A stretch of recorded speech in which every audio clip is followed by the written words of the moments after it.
thinking about is, okay, you Fiend's Grip bait. Then, okay, what's the longest range stun that Senseye have?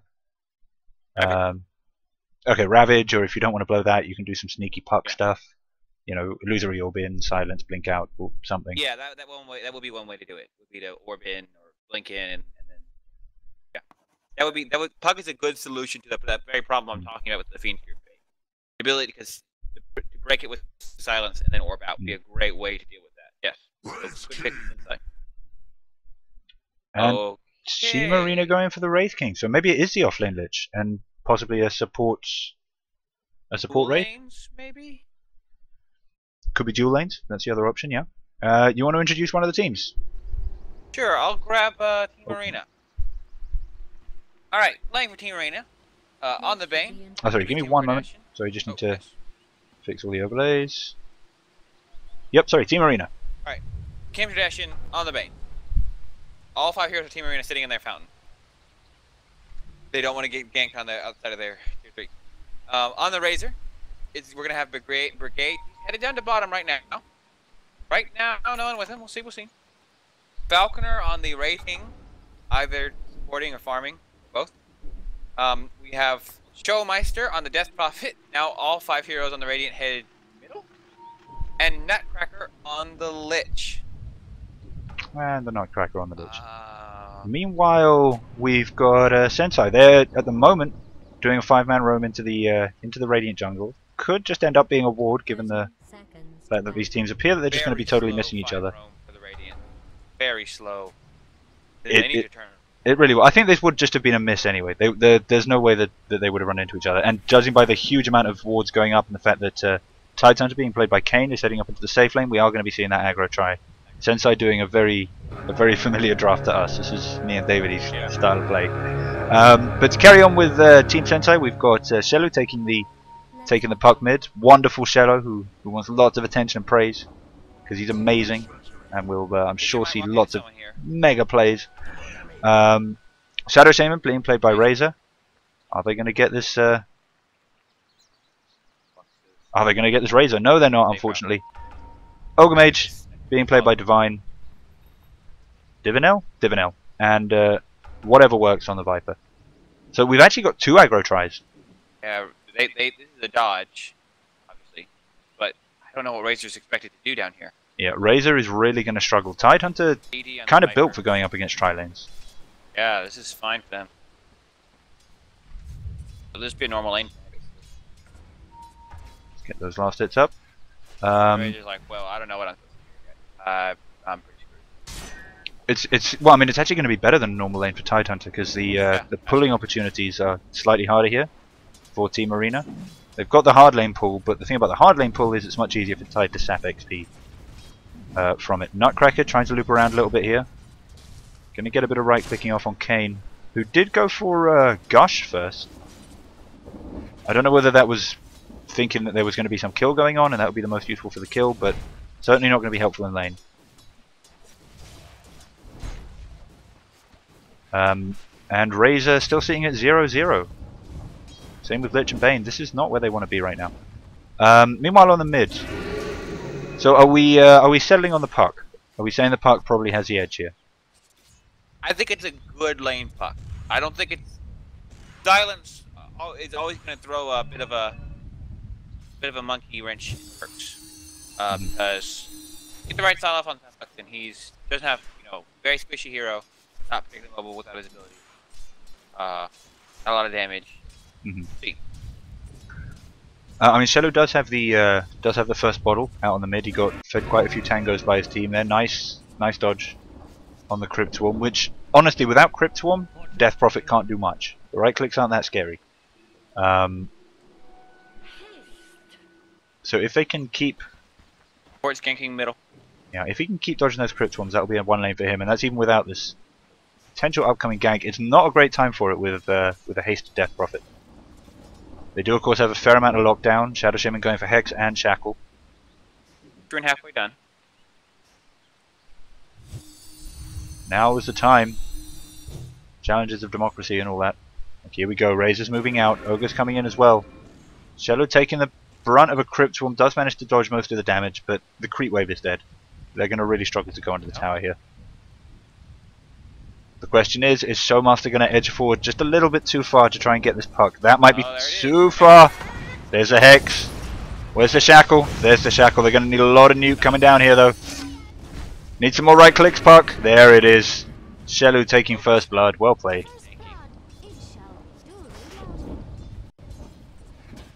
And meanwhile down on bottom. Perfect little pocket for them. Bane interested in trying to get a pick off on mid. I'm not entirely sure what the option here is though. Without support, I guess wait for the Death Prophet. Yeah. Nightmare into Quip Swarm, then some right clicks, but even that's not going to be easy. Viper meanwhile getting some decent harass down on Razor. As I said before, that's an interesting matchup. It's going to be bloody, but obviously Viper is going to have supports coming in to help. Tide actually being fairly effectively forced out of lane. Yeah. I wonder if this. I mean, part of it I think is the support. Feel, sort of you feel very confident in the aggro try.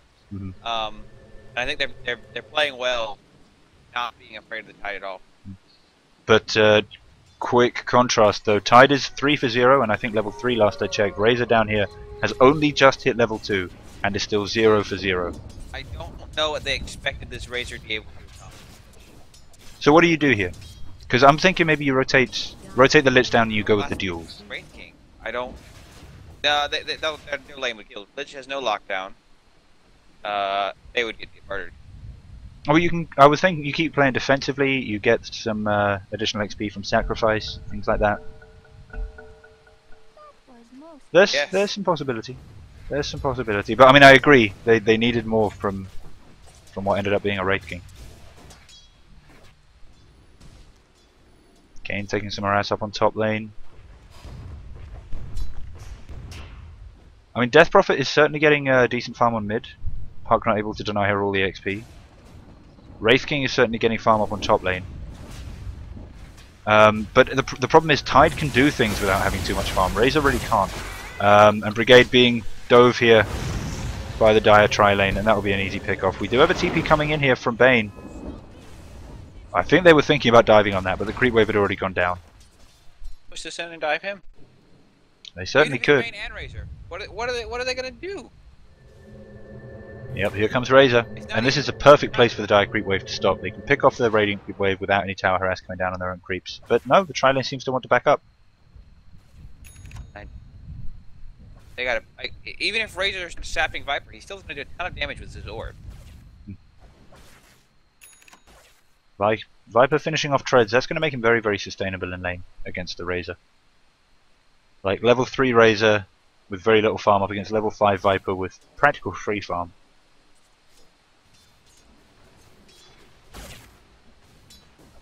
Bane's presence here really isn't going to count for much. We've got Shadow Shaman healing up back at the base. Meanwhile, Ogre maybe looking to head on to mid. Showmeister going to contest his top rune. Not going to be able to do it though. Puck quickly grabbing a bounty. Showmeister actually possibly going to get chased off here a little bit. Nope, no big shakes. Tri lane moving back down onto bot. I suppose they were just really waiting there for the for Razor to move up a little bit, and we do have Divinel Invis waiting on a stun, and the lane is about to push just what they need here. How long has he got on that Invis? Still half the time. They can wait for the perfect opportunity here. What's going to happen, do you think, Davide? They're going to kill Razor. They're going to get the kill on Brigade? After having that name translated for me, I'm now going to say it every chance I get. Brigade! Ogre Invis wears off. He does. Right now. Yep, now. Now. The Hex goes down on Razor. They're going to have to shackle the Bane though. Nightmare does not go off. Razor is able to get some nuke down on the hero. Oh, the fucking Shadow Shaman whose name is Razor. For God's sake. But Ogre Meiji kills Bane, and that's the only kill of the day. I'm gonna call Shadow Shaman because if I call him Razor, that's gonna be really confusing. What? On my he's just called Z. Is his name actually Razor? Shadow Shaman. R-A, something that looks like a Z, something that looks like an S, something that looks like an O, something that looks like an R. For me, he's just called Z. Just the Z? It just says Z. Z. I'm gonna call him Shadow Shaman, because then everyone will know what I'm talking about.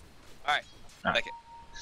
We do have the roaming support duo here, claritying up, ready to go on their next target. And with most of the Radiant wards down here on bot lane, I honestly think they should keep going for this Razor. He's actually getting last hits now. This should not be allowed. Moving up to 5th on the board. He's overtaken Tide. No. Yeah, we're doing such a good job at this. They have managed to catch out Bane over here though. Puck dropping his ult. There's a Dream Coil, and this will be a dead Kim Kardashian. No, they really didn't. Especially not with Shadow Shaman there. Just all the disables. And whatever works. Really still full mana. He's got his ult up now. May look to dive middle. Whatever works. I just want to say he's actually building Viper like I do as well, which very few people do. Well, almost like I do. Early Bazzy, but that makes sense in a tri-lane, I suppose. I mean, the only way that you're different, I think, Andrew, is you go tread over face. And Aquila earlier. I generally go it after the mech, but we do have an initiation here on Showmeister. The Shackles is going to save Shelu. We do have a TP in from Falconer though. Oh, and Showmeister not dead yet. Shadow Shaman does end up dying, which puts Team Arena on the board. Their first kill. Falconer desperate to get this kill. He's got another stun. He's going to get it. Both supports go down. Well played. Still arguably maybe worth it for the Death Prophet. What level were we all at? Nah. Razor, did you say? No, it's a Death Prophet. It's very... Yeah. I would like a little bit more attention paid on this Razor though, just because it's so easy. Like, yes, you need to gank the Death Prophet, and fair enough, but Razor is just so easy to kill right now. I agree. Oh, you make it, you wish. Please, please, please, please, please, please, please. Whatever, literal do, just kill something. Nutcracker being brought hugely low here. If he'd had an ult, this would have been perfect, but no ult. Viper going to take the opportunity to get a bit of harass down on Razor, but Ogre's getting low. They need to back out from under the tower. And Tide Hunter coming down now to help out. Don't really understand that much. You got Ravage. They should just dive and try to take this tower, I guess. If they were going to blow it with Ravage, I'd say go top. I don't know. No, I agree. I agree. But certainly Ravage will help them secure this tower. I just don't think they need it. Okay, there you go. There's your double Ravage. Okay, that's good. But the tri-lane's heading mid. Or the tri-lane might just be going to secure the rune. Oh, yep, here we go. They're going to get the stun. Exorcism! They interrupted the cast! That was so close! Where's the damage though, Exorcism? Get it off. Don't cast it! Yeah, good. That was a crypto. If she cast it there, it would have been a huge waste. Go push, push, push, push. Push, push, push, push, push, push, push. Push, push, push. I'm actually going to open up the net worth chart early this game because I think it might be a little bit more telling than gold. But fairly predictably, Senseye just going a fair bit ahead. I got to say, the actual like passive laning now that we're getting into the mid game isn't as against Team Arena as it might seem. It's actually kind of evened out. Razor's getting some farm now. Breaking his TP bottom, he has his ult. And Viper is going really deep here. There are 9 heroes on the bottom lane. The Death Prophet getting some farm mid. She's still got her ult up. I honestly think she's the one they kind of want down here. You're totally right. Anyone should be down here. Look at this. Nobody knows where everybody else is. Puck comes in with Dream Coil, and they're going to get the Ravage off. And no matter what defense Team Arena are trying to run here, this is going to be it. Falconer bravely trying to go on Kane, but I don't think he realizes quite how much trouble he's in. Shelu manages to scout out Kim Kardashian as well. Falconer goes down. That's his first death. Of course, he'll be back in a second. Meanwhile, Kane chasing on this Bane, backed up by Shelu. The question is, can they win both of these fights? Razor being Shadow Shaman being brought low by Falconer, but they've left Viper alone behind the tower. But the tower is down, and now it's just Shadow Shaman wards. This is much more like the fight he wants to have. Three Radiant heroes here, now actually looking in real trouble. If Dire can re-engage. There's an unlucky creep wave placement, but runs straight into Death Prophet, and this is probably a death for whatever works. He's running though. But yeah, another Crypt Swarm is enough. How low? Okay, Kane's low. Divinel's low. Fair enough. I don't know why he went into that back tree pocket. He didn't need to go around the back. He ran up. I'm with you on that. Let's have a quick look at the fight recap because we... Oh, never mind. Didn't have the whole fight. We must have missed that one. That counted as 2 fights apparently.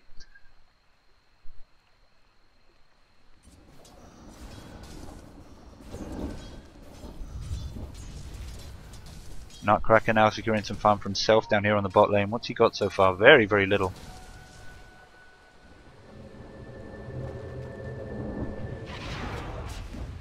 What do you think that gauntlet is for, Davey? Oh, on the Lich.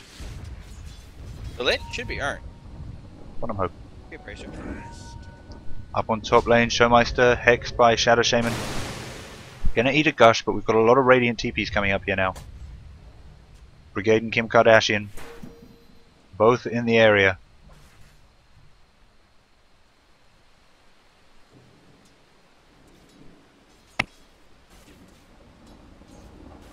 And I gotta say, this is a very tense moment up here on top lane. Ravage isn't up, but the Dire obviously want to gank this. What they don't know is how close Wraith King is. And the only support they've got coming down the lane is Divinel here. Okay, Puck TP'd in on top. But there's a lot of posturing and not a lot of action going on here. There we go, Kim Kardashian rushing into the jungle for a ward. Does get spotted out by Tide. Not even a right click or an ability cast. Nightmare goes down on Tide. Oh, Shellu gets a perfect 3-man Dream Coil. Falcon is being brought low. The Shadow Shaman wards are popped. Ravage is popped. They need to finish off this Razor. Oh, but here comes the Lich Ult. Perfect placement. This is going to be huge. Gets one. Finishes bouncing on Shellu, who just gets straight out of there. And this could be a dead Showmeister. She pops the ult. She thinks she'll get away. She won't.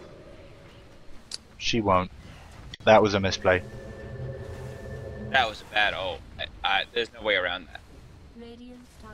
Yeah, she wasn't going to get away from that. Oh, as soon as that Viper Strike landed, it was just no. That's not going to happen. I'm sorry. Radiant's top tower being brought fairly low. Death Prophet's mid, still looking pretty strong though. I mean, the push is certainly not going hugely against Team Arena. No. Both teams have good potential. And of course, the Shadow Shaman ult have been used. Well, one was used in a pushing position, the other one was used for a team fight just recently there, so they weren't able to take that tower. Still worth it. Good decision. And Coil and Shadow Shaman ult are really great together. I think they're underutilized. Especially when you've got a Ravage you can drop down on top of it. I mean, you don't have to, but why not? Armlet up on the Wraith King, Yule's up on the Death Prophet, Blink up on the Puck, Soul Ring up on Ogre, Viper's picked up Yasha, so okay, a bit of a deviation from what we're seeing from most Vipers these days, where traditionally one of those kind of, you know, mid-mechs. I mean, he's their most scaling carry. Yep. It's relevant at 35. That's true. And certainly if he goes for a Mantra off that would be a fair bit added to their push. Always have to build mech on like great on Viper. It's awesome. Sure. If you have other people that are your frontlining, you have Ogre and Tide, and you're the carry, then it's good. And I think the concern for Senseye here is really, you know, they do need to really concentrate on getting these towers down, and they're doing some great team fights. But the problem is the wards have to be dropped. You know, the Shadow Shaman wards have to be dropped for them to win. And they can't keep doing that, because they have to take these towers. No, I agree. Shadow Shaman ult is up. Ravage is not. Oh, but 10 seconds. They're baiting with the Viper. Everybody seems to know what's going on here. Oh, the Observer ward, of course, spotted out the smoke. 9 heroes top. This is 5v5 land. Whatever works gets Viper Strike down on Showmeister. Death Prophet ult, of course, not up. The wards go down, and we're getting a TP in from Wraith King. The Ravage goes down. Kim Kardashian going to be finished off by 4 heroes. We've got Brigade desperately trying to get in, but the Shadow Wards are just blocking the route. And Falconer tries to take a fight under the tower, but the Shadow Shaman wards are more important than his own tower at this stage. Just need a little bit more lockdown. Shadow Shaman with no mana isn't going to be able to help out much, but able to take the kill with a quick right click. And the Dire Fork goes down. A lot of items. Really tight. I mean, this Wraith King can soak up a lot of damage, and he's lasting a long time in these fights, and I often think he's got a chance to get off maybe a kill on one of the supports, but it's not worth it. That's not how you position one. I just don't think we have a lot of... This Razor pick, I think... Well, I don't know. The Razor pick is fine, but not after Razor. It was like they wanted to do something with Razor, and then they decided they weren't going to do it. So they picked Razor King, like, well, we'll just have Razor go off. I think they may have expected... I really don't think they expected the aggro drive. Because they thought that it would be Razor against Tidehunter. It's not a very bad matchup for Razor. Mm-hmm. One that an expert on. I think I can see that going well. Do fine. Yeah. Just have enough right click. Yeah. They picked this greedy lineup, no offlaner, and then when they were hit by their own aggro, they were screwed. Although did they think it was going to be like a Viper safe lane, and they were going to send a racing up there, and that was going to work as an aggro try? Like I don't see what they were planning on either way. I'm pretty sure that they were expecting the Viper mid because the puck was the very final pickup, and some people still expect Viper to, only really see Viper as a mid hero. Wait, then it would have been puck safe lane? Well, no, but the puck was the last pickup. So I think Team Arena were expecting Viper mid right up until they saw the puck. Yeah, racing was but then what? Then why did they pick racing? Okay, yep, I see your point. We do have, I was going to say, puck in a very aggressive position. Dream Coil goes down. Exorcism does manage to be popped. Immediate Yules from Showmeister as well. Puck narrowly managing to avoid the damage, but goes down to Plasma Field. Viper now linked, getting chased by Ghost. Needs one more right click or Crypt Swarm. Shadow Shaman in trouble, probably going to sail his life for the Vipers, but Kane coming in, desperate to finish off and get some kills, manages to take out the Death Prophet. And now Falconer, without his ult, going to get picked off. Does manage to do a little bit of tread switching there, but it's not going to be enough. And this will be another tower. So Puck the only casualty there. And I don't think they realise how close and how vulnerable Brigade is. They're assuming he's just out. Now, do you think they're going to try and defend this? Oh. Brigade does not have a TP. He's not just definitely waiting here. He can't TP out. Oh, and a blink from Shadow Shaman. Is that a blink on the... Yes, it's a blink on the Shadow Shaman. This is what I wanted. But it lines up for the perfect Lich ult. This is nuking hard, and Razor now ready to come out and try and help. Oh no, trapped by the creeps. And Brigade actually in a little bit of trouble here if more of these creeps aggro him. Certainly not able to chase on the Viper. That falls to Nutcracker, but with no mana he's not able to do much. That was a great Lich ult. That could have gotten much worse. It could have killed Viper and Ogre. Yeah. It was just unlucky that the creep balance had the wave right where Razor didn't want it to be. That was that Razor guy. That was very lucky. Very lucky. Could have gotten much worse.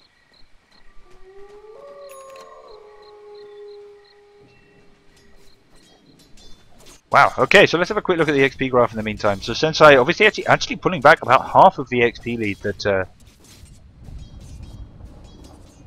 Sorry, TA pulling back about half the lead that Senseye had, at least in terms of XP. Gold is probably going to be a little bit slower, yeah.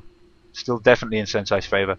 But if TA can get off a few more like that, and it's only going to get easier for them with a Razor Death Prophet up against, Viper Core on the Senseye team, then they've actually still got a chance on this match. Senseye need to be grouping up for these towers. Right now, every ult up.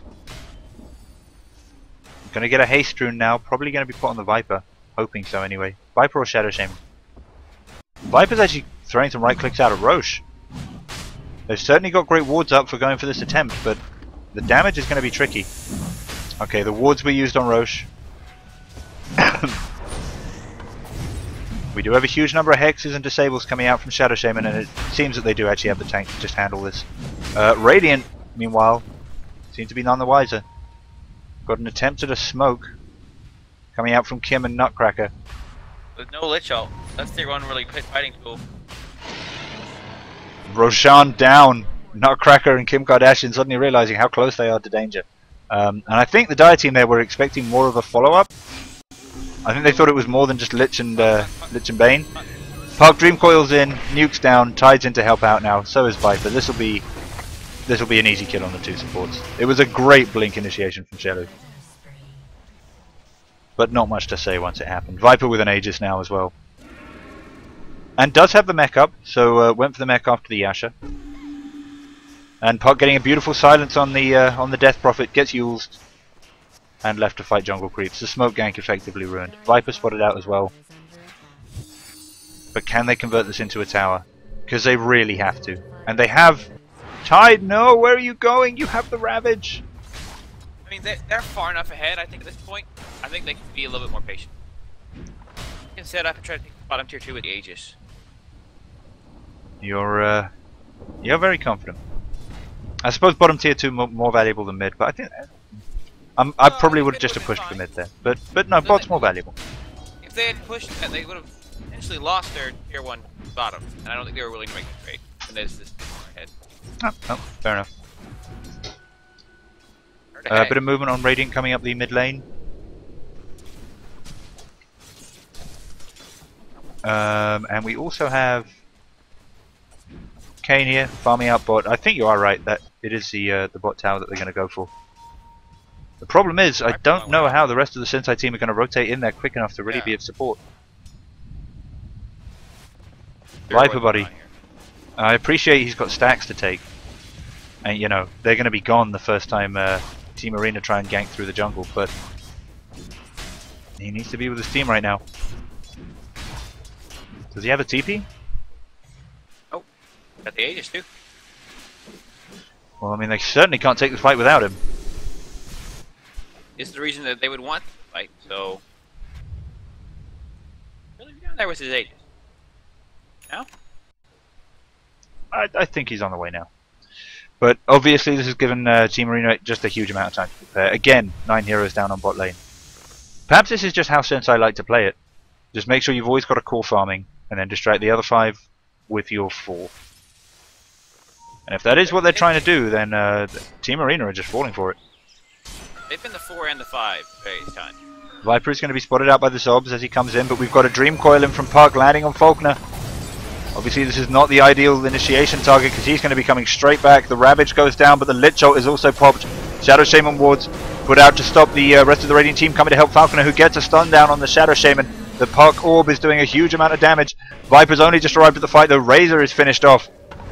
But these Death Prophet Ghosts, this is going to work against whatever works. The Yules goes up, he needs to get one more right click off, the Aegis goes down. And it's Viper and Puck against the rest of the Radiant team, but with the lead they have, the rest of the Radiant team constitutes Wraith King and an almost dead Death Prophet. Collecting a ghost. Sloppy, though, all things considered. I agree. Oh, bad Yules! Oh, it's not Yules. I was like, what was Prophet thinking? There's 2 Yuleses. 2 Yuleses. Oh, the silence goes down on Shello, and that's going to be a dead Puck. But the mischance are not in Death Prophet's favour.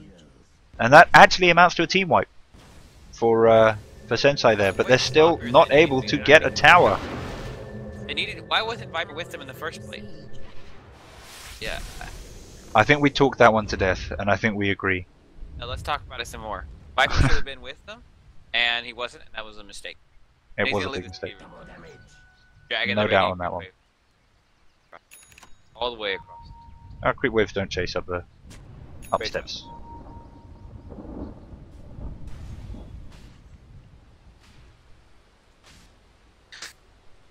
Yeah, that was a bit of a misplay from Senseye. I mean, they are getting the kills, they are winning the team fights, but yeah, as you were saying earlier, Viper does not scale as well as Razor and Wraith King.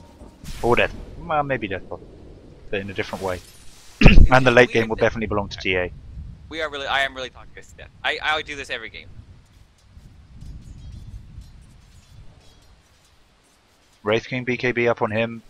Razor making his way towards his own. Big items down for Senseye. We have got the blink up on most of the team. I still want to see Ogre pick one up as well. Viper, meanwhile, picked up the Ags. What do you reckon his next item is, David? Man. Finish off the Manta, and then? Heart, probably. Could be Butterfly. Be hard. Too much physical damage, I think, to really warrant a BKB for anyone on the Senseye team. Heart. AC would not be bad at all. The heart.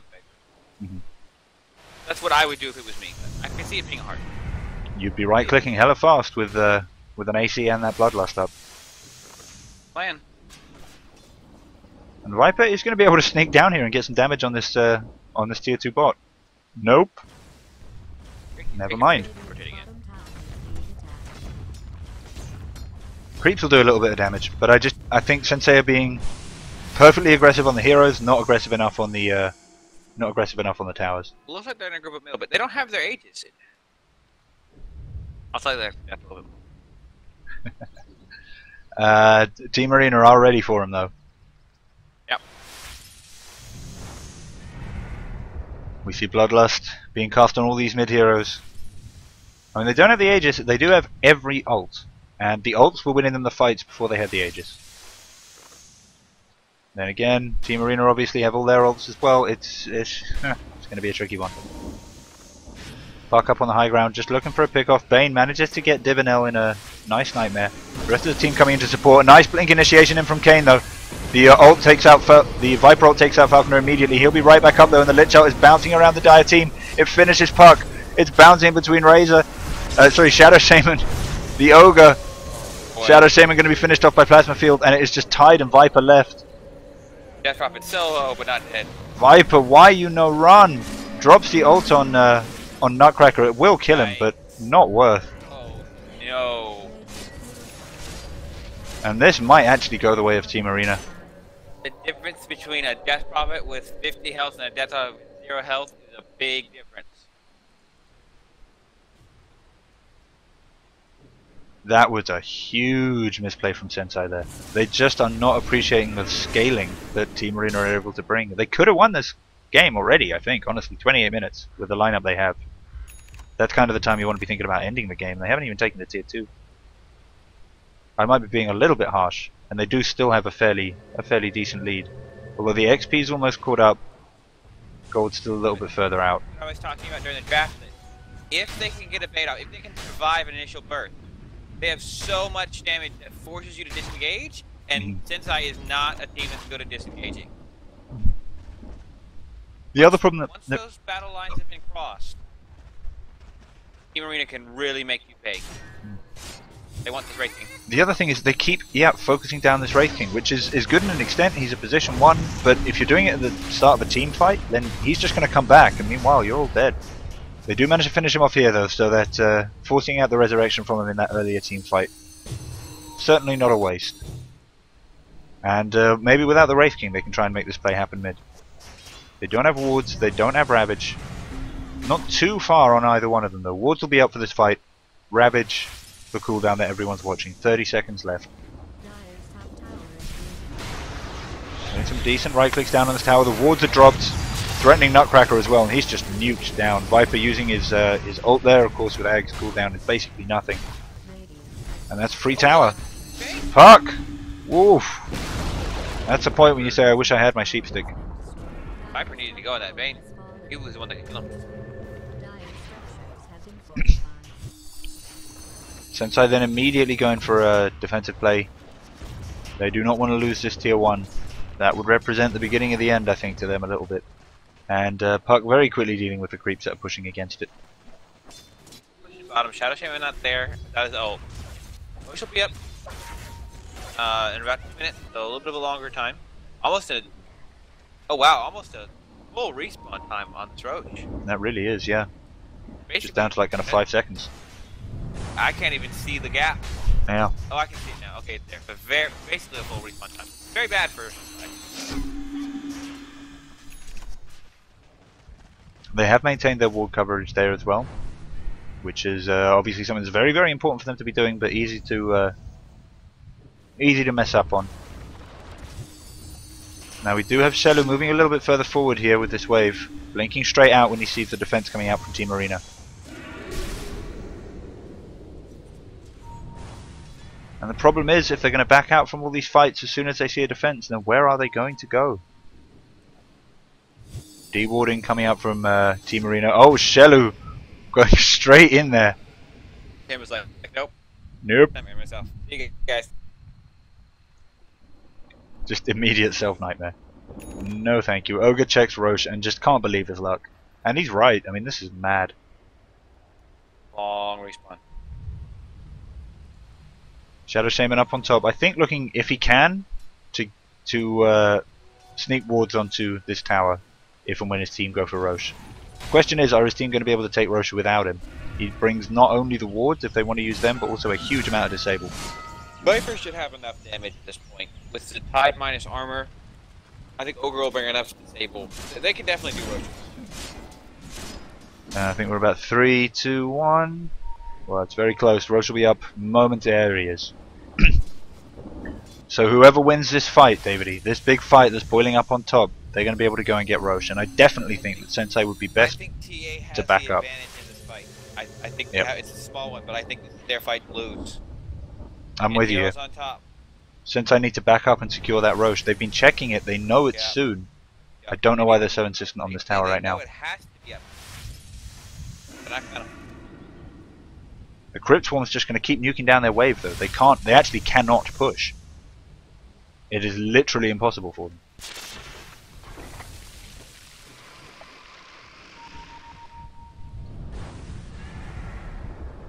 Tide wants to go on Nutcracker. I'm not sure it's a great idea, buddy.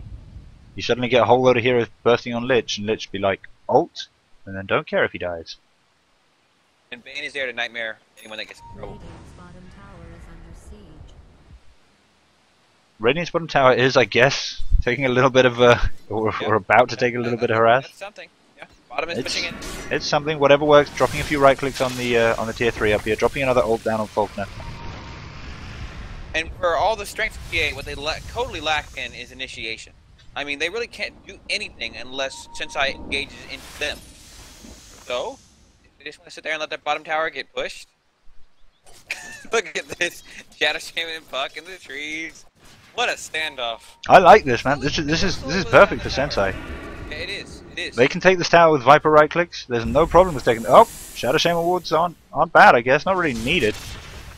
And they're going to be able to take out this Wraith King first death with very, very little though, and that gives them a lot more options.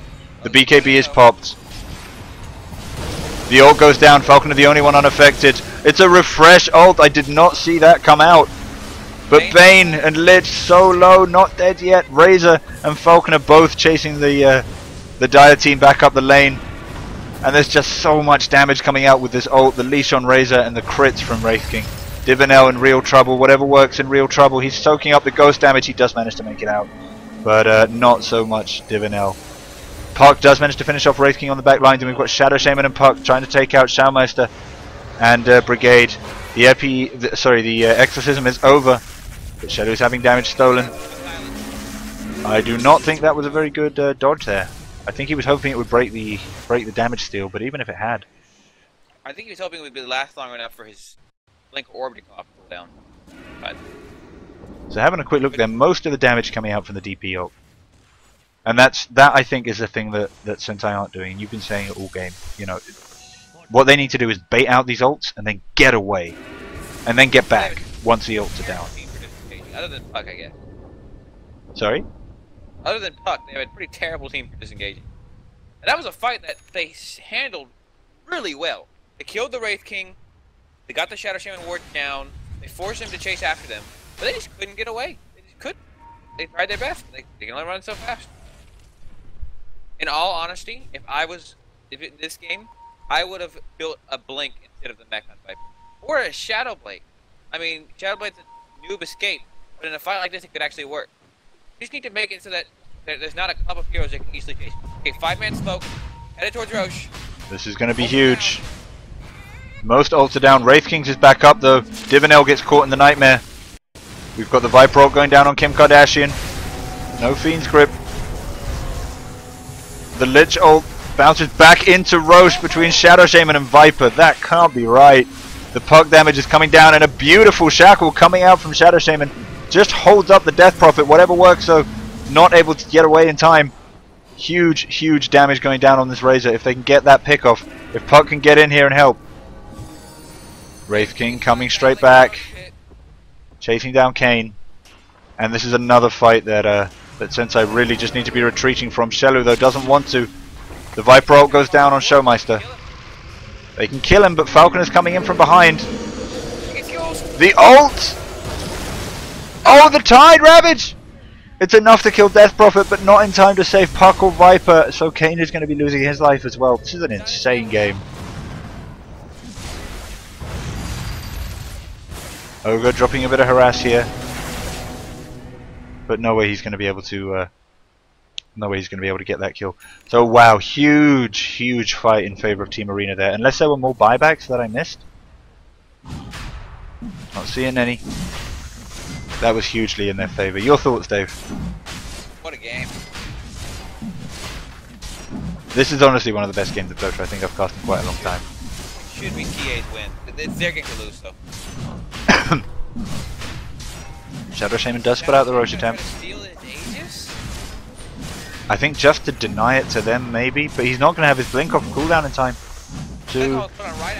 Oh no, there it is. Not going to get it. Right clicks.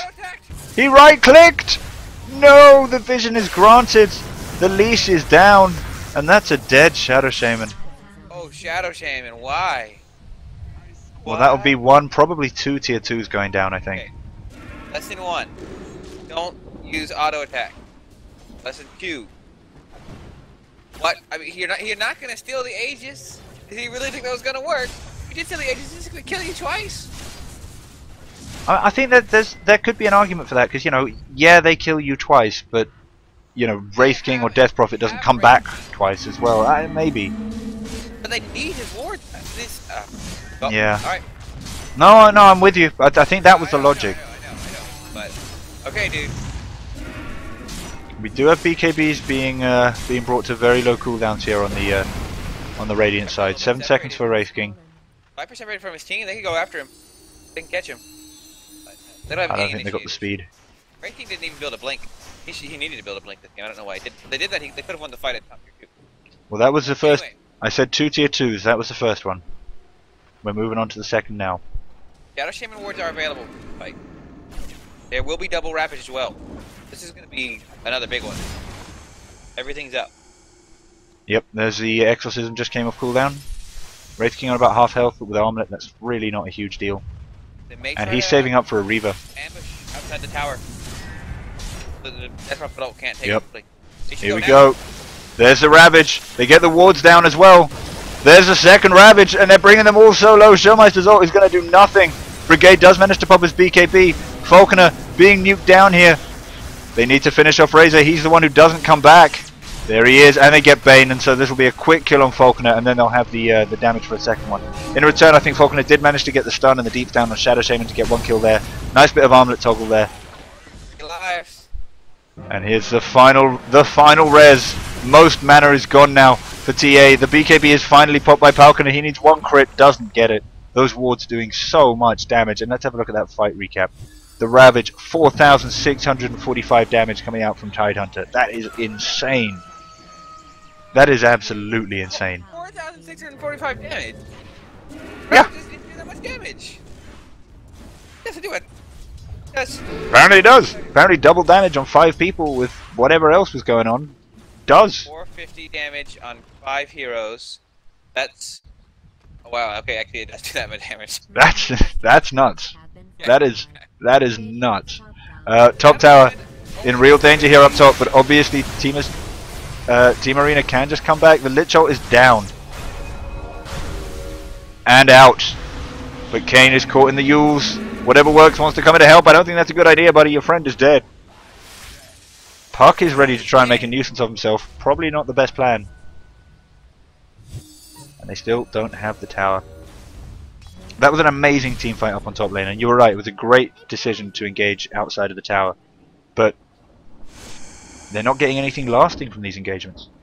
He also did a really good job of holding the second Ravage. Sometimes players tend to like just blink, Ravage, fresh, Ravage, but he held it. He waited until they came down, tried to start something, and then Ravaged again.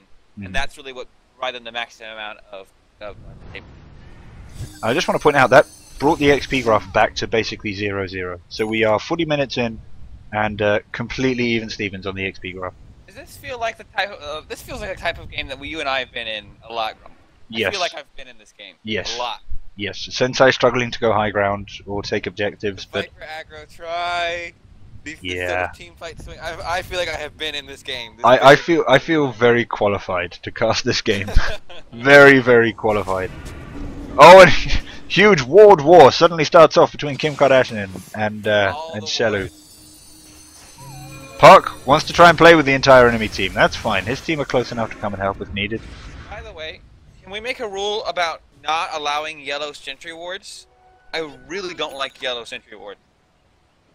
Yellow sentry wards? Oh yeah. That's... There are some ward sets where both wards are the same color.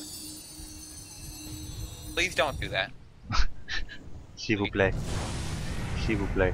And giant Bloodlust Viper. Like, that is a huge bat. Don't. Not a bat. Clearly a bat. Whatever. Not a bat. He's a drake. Drakes are not bats. They're reptilian. Thank you. If it looks like a bat, then it squawks like a bat. It's a bat. It doesn't squawk like a bat. Bats don't squawk, Davey. Don't be ridiculous. All right, the mid push is coming on. I think Senseye might be onto something here. Do they have time to try for another tier 2, or do they just need to try and push down mid? They can't push down mid. They won't win. Well, not. Well, they're certainly not going to push down mid with that creep wave. The ward goes up on the Radiant Cliff there, but I think the attempt was spotted out and therefore known about. Shadow Shaman just securing himself some farm in the Radiant jungle here. Meanwhile, Wraith King heading up to top lane. Really just looking to get himself some farm. The Radiant wave is so far pushed down here that there's no way there's going to be any rapid push coming out from Senseye. The first wave they even could push with is this one all the way back up here. Shello is skipping the wave down here though. So there is at least some potential for a push here, and I gotta admit, Team Arena not rotating very fast. They smoked Gank, Razor, and Bane to get that ward down next to tier 2 top, but they're basically trading this tower for it. Okay. Have a TP? Oh, Yeah. Shellu goes in but gets used. We've got the beautiful Shadow Shaman out cutting off Nutcracker, not able to get to the rest of his team, and finished off already at the start of the fight. Shackles dropped on Falconer, which is going to leave him with his first death of the match without even finishing off that Shadow Shaman. He was so close as well. A TP coming in here from Showmeister. Oh, That was a buyback. And now we've got the Shadow Shaman. We've got the Tide. We've got the Ogre. And we've got one very unhappy Death Prophet. Finally finished off there. Kayn gets a nice blink. Gosh, are they going to get the Bane? They are. These heroes making plays. And now push! Push! You crazy fools! I'll be so mad if they don't push this tower down right this second. Razor is coming out to say hello. Don't let him scare you, kids. Get the deeps. The deeps are yours to have. Don't know if they're going to be able to kill this Razor without Viper's damage. Yeah, they are. Oh, ye of little faith, Crumbledid. And the tower will be down as well. Buyback from the Wraith King. He's hoping for a pick-off. And now the Mantra is popped and they're going straight on this range Rax. Is it ranged or melee? It's melee. Melee down. Ranged to follow. And that's Rax. Pressure up for Shadow Shaman. Well, I honestly wasn't sure if Senseye were going to be able to pull off anything like this. It should be posting now. With the double Ravage up. Also, the Racing TP was way too low. Also, Death Prophet, how many auto attack fails are we going to see this game? Death Prophet TP'd in and auto attacked the Nightmared Bane, and then just made herself get nightmared. So she bought back, TP'd in, and then did absolutely nothing because she was nightmared. But Death Prophet, wait, the Nightmare who? Can't it be the Bane? Bane. So Bane nightmared himself. Then Death Prophet TP'd in and attacked the Bane. Right click. Okay. Yep. So okay. That is not the way you want to be playing it. No. Nope. Nope. Nope.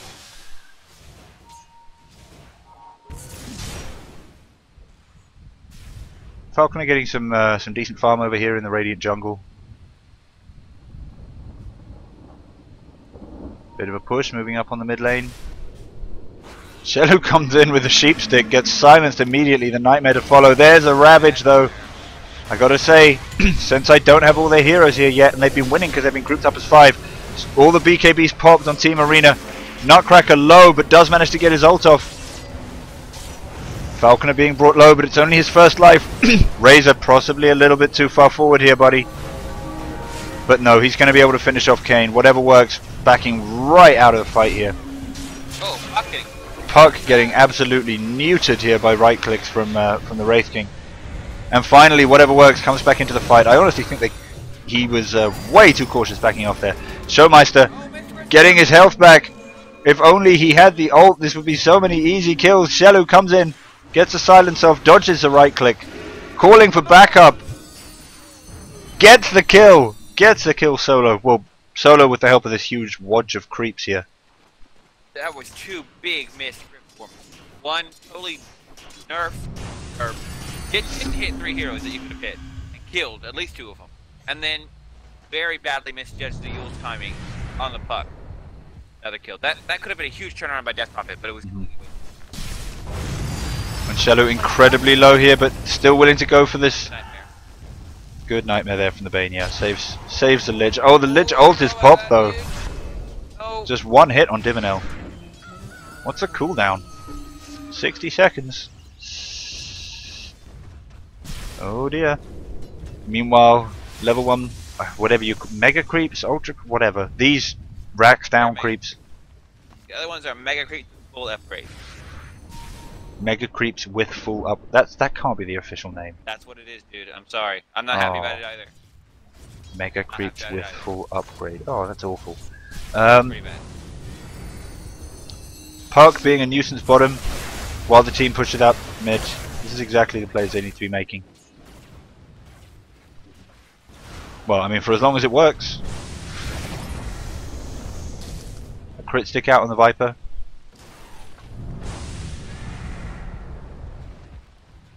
And I think he should have built this is really dodgy. Divinel here in real trouble. Gets stunned. Whatever works, willing to give himself to this fight, but gets shackled. And it's a BKB up on the Razor. The Lich ult dropped again. Divinel, hopefully the only casualty of this as far as Senseye are concerned, but that is a 70 seconds respawn. Senseye chasing down whatever works. Oh, and the blink. Ravage comes in from Tide, but there's nothing here to carry it up, to back it up. They do manage to get the Shadow Shaman wards down. They do manage to get some disables. Whatever works, able to come back into the fight. Going to finish off Razor, going to finish off Falconer. And now moving in on Nutcracker. Not going to be able to get him in time, and it's all just about chasing down Showmeister, which you don't really want to be doing with that Death Prophet ult up. Chasing her down, and then going straight for this tier 3. No buyback on the Wraith King. They do have buyback on the Razor.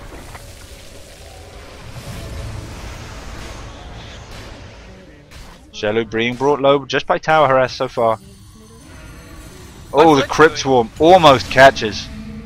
Lich being brought low, but we do have the BKB Razor. He's come in, he's ready to try and right click down this Viper. Just needs 1 to get Shello. Crypt Swarm finishes off Shello. And Razor is right clicking for a huge amount right now. No good way to break it. There we go, the first, I think, Fiend's Grip that I've seen all game, and it's just Shadow Shaman left. Easy right clicks. So let's have another quick look at this buyback status. What can Senseye dish out here if needed? Viper can buy back, Puck can buy back, Shadow Shaman cannot, but that sounds fine. Puck just lost his buyback? Bought something? Puck cannot buy back. He had it a second ago. Oh, well, he must have bought, what, the Ultimate Orb? Yeah, you just bought an Altor. That's There gone. you go. Roche is back up as well if either team wanted to try and make a play on that.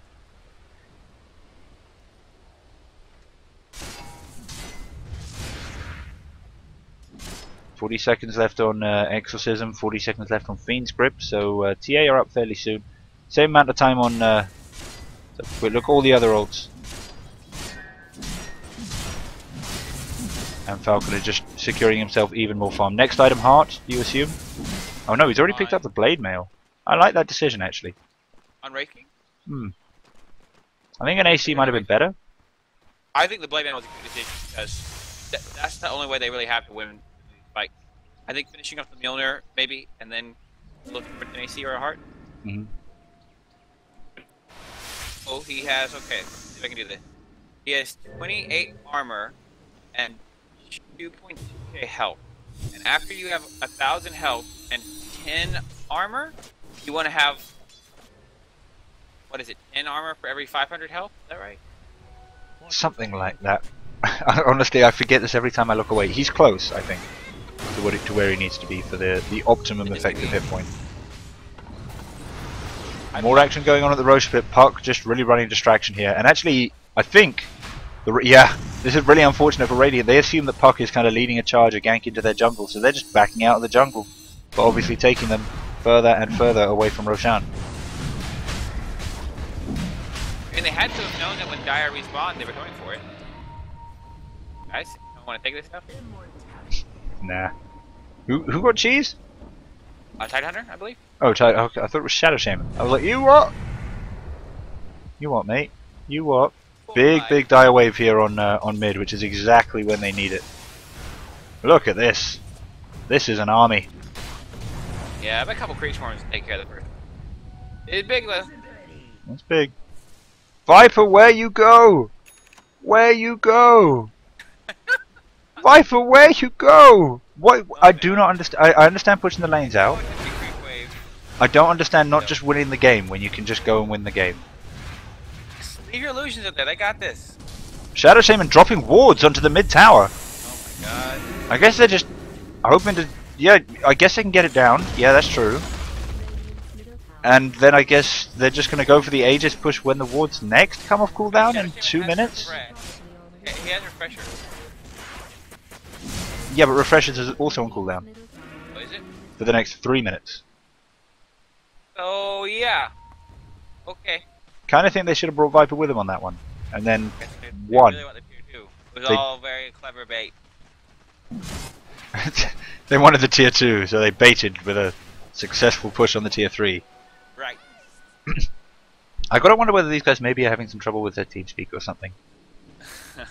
Like that would explain it. Maybe other stuff would explain it. Yeah, also Viper, 3 right clicks. You could have done this anytime. Well, they got an army again. Though this time Shadow Shaman's not with them. Nope. No worries. Well, he doesn't need to be. He doesn't have wards. Doesn't have There refreshers. you go. Puck is making a use of himself bottom lane. They're just throwing away some massive creep waves. And the sad thing is, still, late game belongs to Team Arena. Yeah, Viper's I got don't great items. know. I don't think. I think winning a gold lead. It might be late. 20k gold ain't that much, man. Okay. It's one more item for everyone. This prophet is going for the heart. Went for a bloodstone though.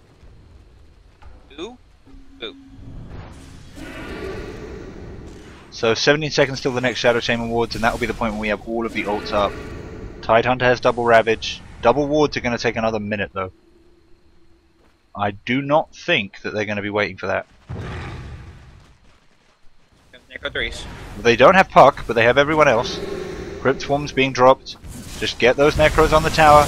Get the wards on the tower. Blink Ravage comes in from Tide. I think they're not sure whether they're slow sieging or team fighting it, but the Lich ult is down.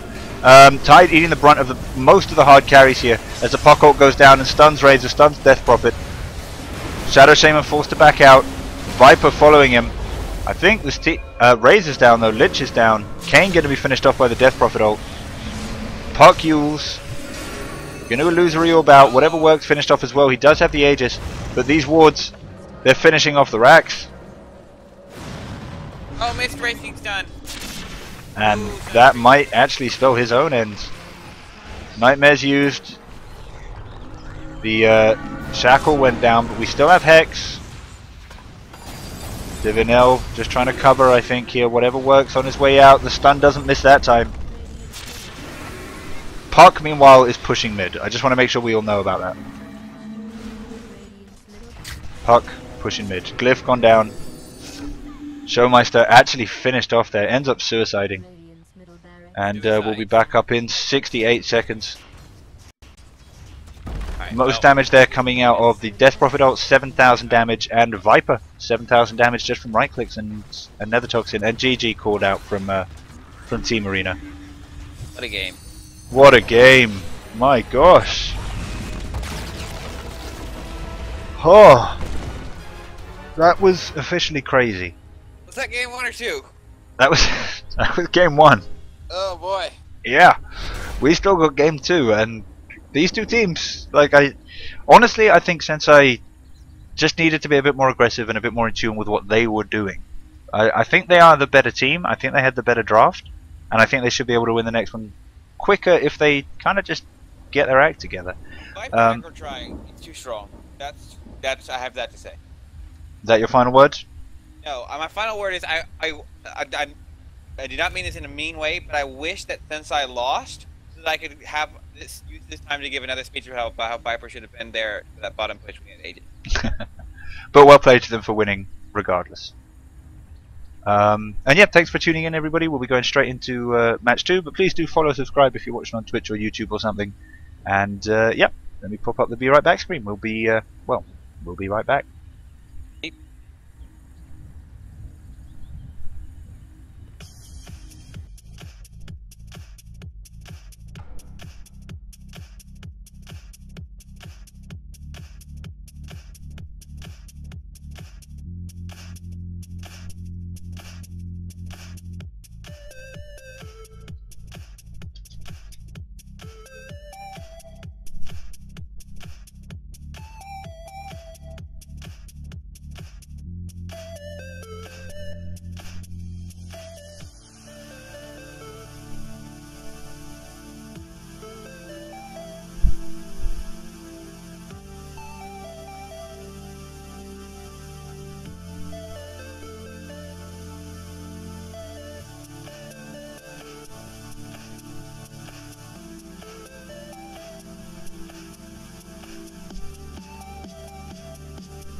Hey, David. Just waiting on an admin to come in and make the next lobby.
Alright, David, are you there? I'm sending you the password.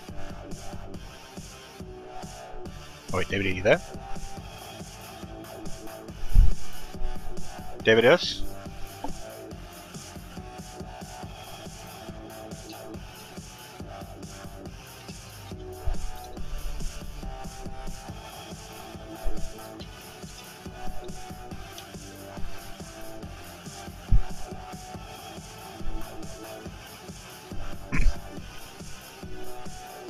David, are you there?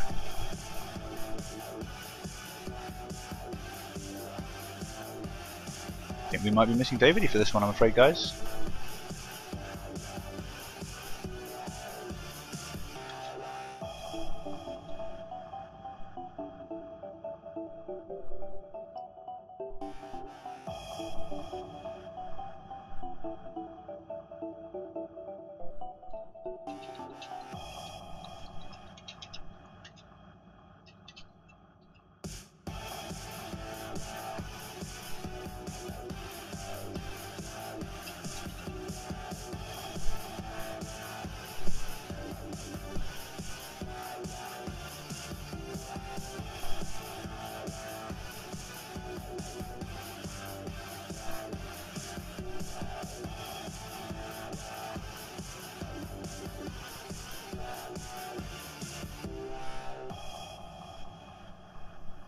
I've got to try and track down my David.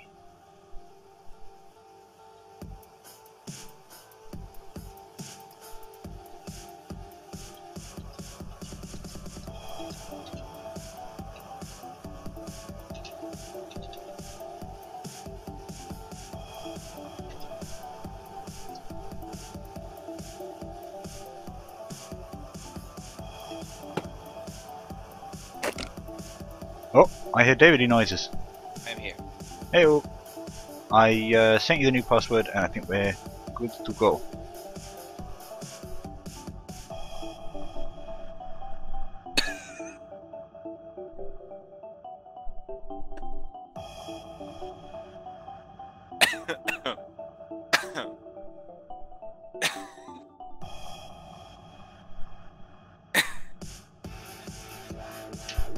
Nice. Nice American. I know, right? I might have got the decade slightly wrong, but I'm pretty sure that was American. Alright, we are good to go, it looks like, in, I think this is the last game of the day. Right. They're asking you.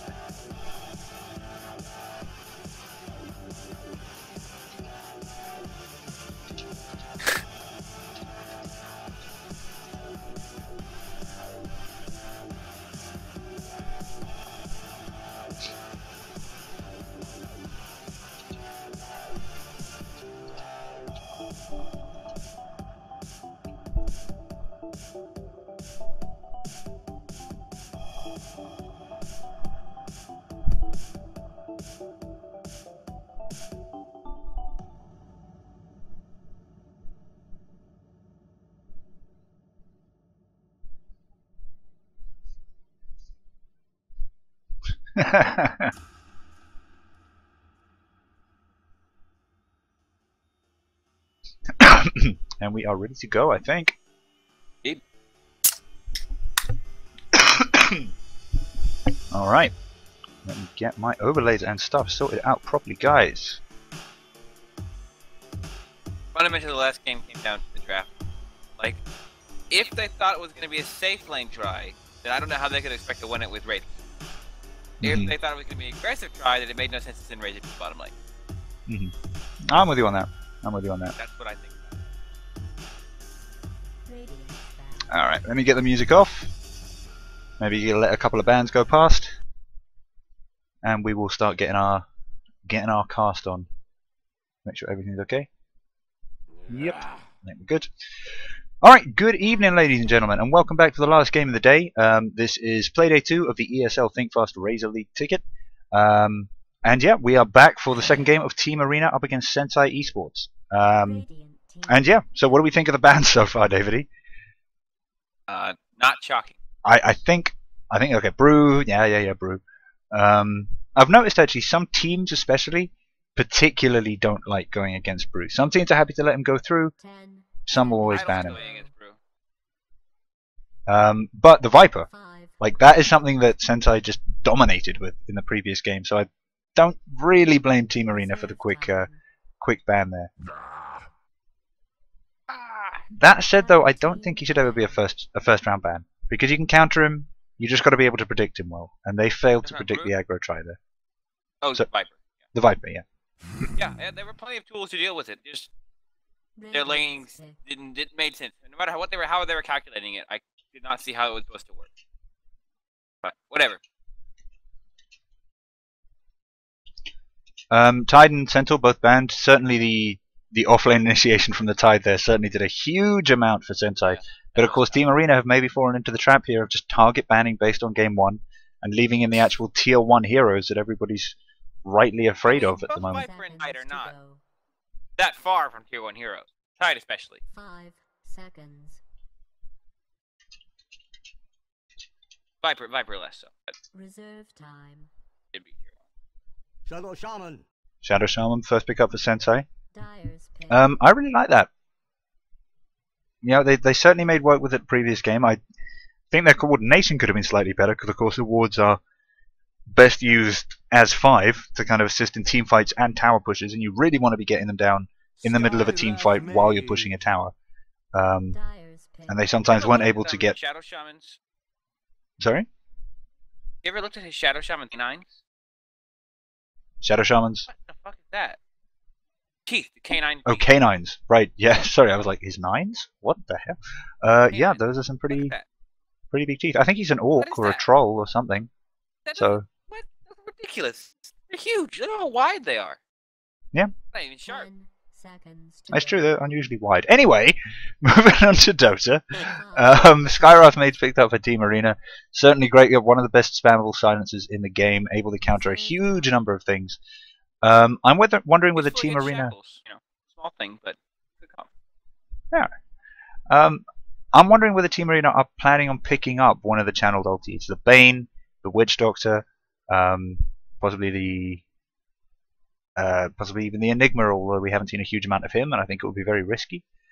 Or do you think it's just an instant Skywrath pickup? Because he is, of course, very powerful in the metagame right now. I think it's more of a flex Skywrath pickup. There's still lots of good channeled ult counters, Rubik Silencer, etc. on the pool. Although, no, it's certainly a good way to start if you're leaning that way. I don't know, Skywrath is good against a lot of channeled ultis, sure, but there are a lot better tools for dealing with that. I think of him more good against really mobile damagers, Ember Spirit, Puck, etc. The ones who've really got to be running out of the way. And of course it could have been a bit of a denial pick, because Skywrath Mage ult onto Shackles is a great combo as well. But we are going to see all 4 supports picked up in the first 4 picks. Skywrath Mage and Shadow Shaman joined by a Jakiro and Ogre Mage. So a decent amount of push coming out. For Senseye. It's the same. It's also very, very effective. Do you think they're going to try and do another aggro try with this? You can't. I mean, They're decent aggro trash supports. Shadow Shaman less so. Ogre's pretty good because he's so very tanky and he does bring stun. But he's also really good at zoning out solos because he loves trading blows. And is not afraid to tank creep waves. So I think, and Shadow Shaman is great as a I think it's probably better as a defensive guard support. He's got a lot of lockdown, helpful for holding that one technical offlaner down. Doesn't need levels to do a lot. I would have liked to see them pick a support to go with Shadow Shaman. I like to find someone that can do some work in the jungle because Shadow Shaman is so level dependent. To have someone that, if the lane's doing really well, can go jungle or gank on their own. Ogre can gank on his own some, but Shadow Shaman needs levels. But I would expect a defensive tryout, unless there's a reason not to. It is a bit of a tricky one. I mean, the combo that's leaping to my mind. Sorry? So Skywrath and Jakiro are also tough supports to aggro into. Yeah, so I'm thinking we'll probably see defensive try. What I'd really like to see from Senseye is, and consequently what I think Team Arena should be banning next, is really the Nature's Prophet. Because it would give them amazing early game split push, and I think the Ogre plus Nature's Prophet combo is just amazing. And yeah, that's true. Skywrath has some tools for chasing down Nature's Prophet. Very hard to chase him. And, he's really good at getting creatures in lane. He can zone him out really hard because that really long range harass is just quite squishy. And if you just pop orbs on him and he's screwed, it's tough. You can see that.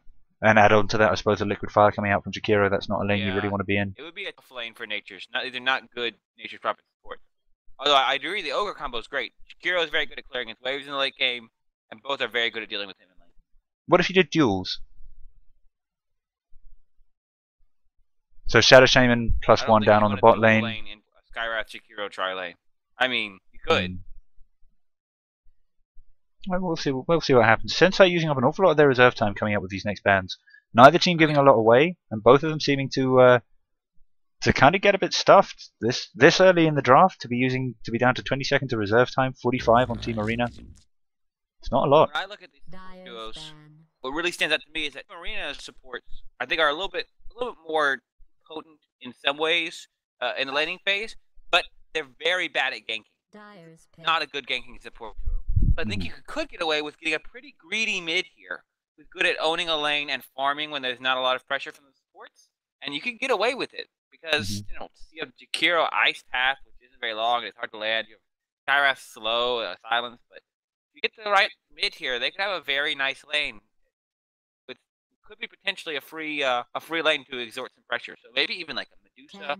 I don't think it's a good pick here, but someone who would like a nice passive mid lane. Get a PA. I was trying to think. I just want the people to pick PA because, like, over the last week, I've decided that I really want to play PA, and so if other people pick PA, I can sort of vicariously. You can justify it. Oh, fair enough. I was trying to think that the kind of default heavy farming carry mids that I might go to, like Morphling, and I was thinking the PA, but actually they're the heroes that might be a little bit vulnerable to the Skywrath Silence and a gank. If PA can't get that blink strike out to a friendly creep or something like that. Team Arena going for the Clockwork, which I think is a very interesting setup. With Tide and Centaur both banned, they're kind of lacking offlaners who can do that big, massive lockdown initiation. Clockwork, of course, is tricky, but certainly makes landing Ice Path, Macropire, Skywrath ult that much easier if you can get the good hook. I like this pick. I think a Medusa could work out well because she's not as weak against the Skywrath Silence. For Senseye, I think you're totally right. The sort of elusive glass cannon mids, I don't think are as useful here because Skywrath Silence and the Jakiro are relatively good against them. But a Medusa, a Naga,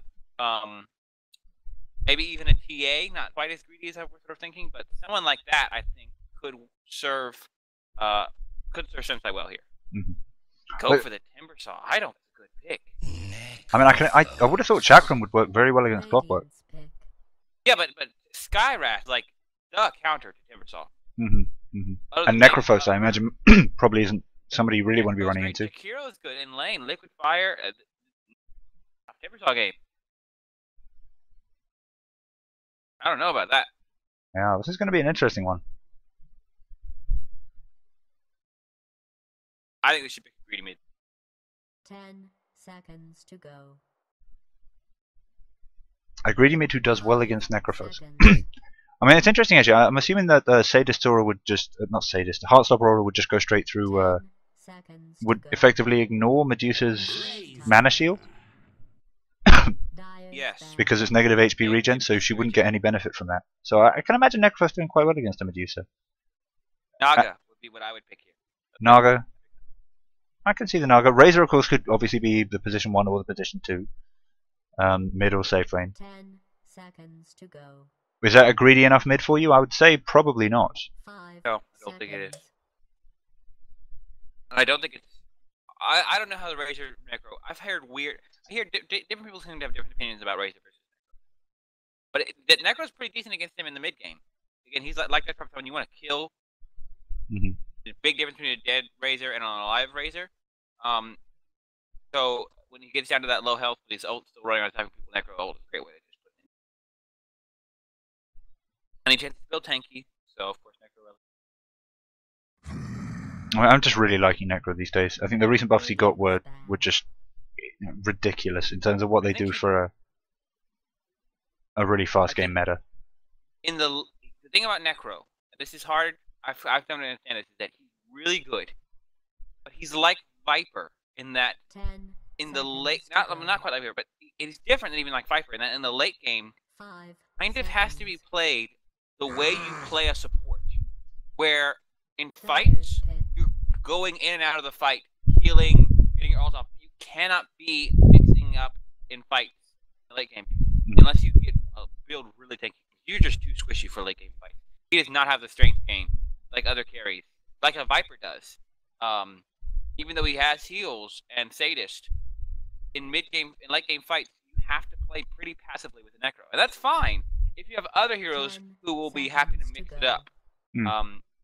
And I mean, I think that's what they're getting with this clockwork. I mean, it's almost perfect for that, in fact, because in addition to the space that you can create by Radiant's by pick. getting cogs down on someone, you can also Wait, block this off is whole not a avenues good- of approach. Not a good PA game for Team Arena. Razor, Timbersaw, Shadow Shaman, Ogre. These are great PA counters. I don't really see it either myself, and I think they could have done great with a fairly simple Sven. Maybe not Sven. Maybe someone who can dodge the Whoa. Razor ult. And holy crap, That wasn't what I was expecting. That's not Naga. we have Pudge and it's Shello picking him up as well. So this is definitely a mid Pudge. No any kind of sneaky offlane. I don't know. Okay. Alright, well, that's taking it in a different direction than I was... All right. I mean, I do think Pudge works quite well against PA. Sure, I guess he does. Yeah. Yeah. I mean, you can blink strike out of hook, though, unless you have the ult up. So, I don't think so. I mean, maybe. Well, that's I the don't know. thing. I'd get ready if I were you. Let me just quickly get the thing switched over. And do you want to introduce one of the teams? This is going to be a fun game, Davey. I want to introduce Senseye. Okay, introduce Sensei. Alright, awesome. So, playing for Senseye. First, and definitely most important, undeniably, we have Shellu taking this pudge into the middle lane. This is going to be a fun one, boys. Headed top, along with everyone else right now, is Timbersaw. He has a ward. He'll be solo somewhere. No sentry. Might be solo safe. I'm not sure what's happening. We have Divinal 1, Vine 11, if you will, on the Ogre Magi. Headed to the top lane. We have Razor. He still just says Z on top of Shadow Shaman for me. Also headed toward this middle lane. And we have whatever works on the Razor. 30 And I think that is going to be an aggro try because Timbersaw will certainly be So, heading yeah, down to the bot yeah. lane. Yeah, I agree. This is going to be madness, Timbersaw has boys. his ward back. Utter Timbersaw doesn't have a madness. ward. This is a great lane for Timbersaw. Yeah. Okay. So let's get on that so we can properly have a look at the laning matchups. All right. So we've got Falconer taking the Skywrath Mage, probably just doing a little bit of making sure mid is safe right now. Probably heading up to the top lane and getting a nice bit of dewarding going on right here now as well. As we do have some of the Razor heroes heading in, but they're not going to be quick enough to save their ward. PA going to be going up top, going to be played by Showmeister. Jakiro currently heading top as well, and I think he'll probably like to stay up there. Going to be played by Kim Kardashian. We've got offlane Clockwork being played by Nutcracker, and finally the mid Necrophos being played by Brigade. So Necrophos against Pudge. What are your thoughts? Good lane for Necrophos. Yeah, I would have thought so as well. It's the that damage on rot is generally something that you know, good Pudge players especially can kind of take account of and ignore. Add the Heartstop Aurora onto that, and that's dangerous. Pudge is arguably the ultimate tank, and Necro is arguably the ultimate anti.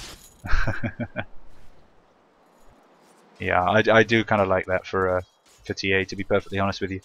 So the aggro try up top, I think they're going to do a fairly good job of denying PA any farm. Yeah, it's good.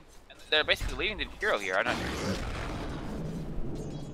They Pudge has leveled, Necro has leveled the Aura first, which you typically don't do on Necro, but against a Pudge, I think it's very good. Yeah. The Salver tank. Timbersaw, meanwhile, doing a decent bit of damage down on Clockwork. We do have an Invis Jakiro coming in from behind, though. Rotation. And we've got PA coming down into this lane now. Well, it's a swap. It's also a great attempt to. It's a great opportunity to kill this Timbersaw. Alright. I mean, it's gonna be tough. Got level 1 chain.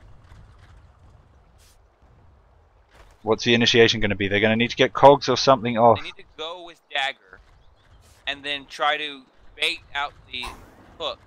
Yeah, in such a way that they can get the cogs out. But he's just going to walk under tower. And Kim Kardashian just going to turn that into a little bit of decent harass. Which is maybe fair enough. Actually, he doesn't have Ice Path. He does not have Ice Path. Right. Just realised. Okay, so Clockwork going to be heading up top to deal with the aggro triads. The supports on the Senseye team going for a bit of a smoke gank on the mid.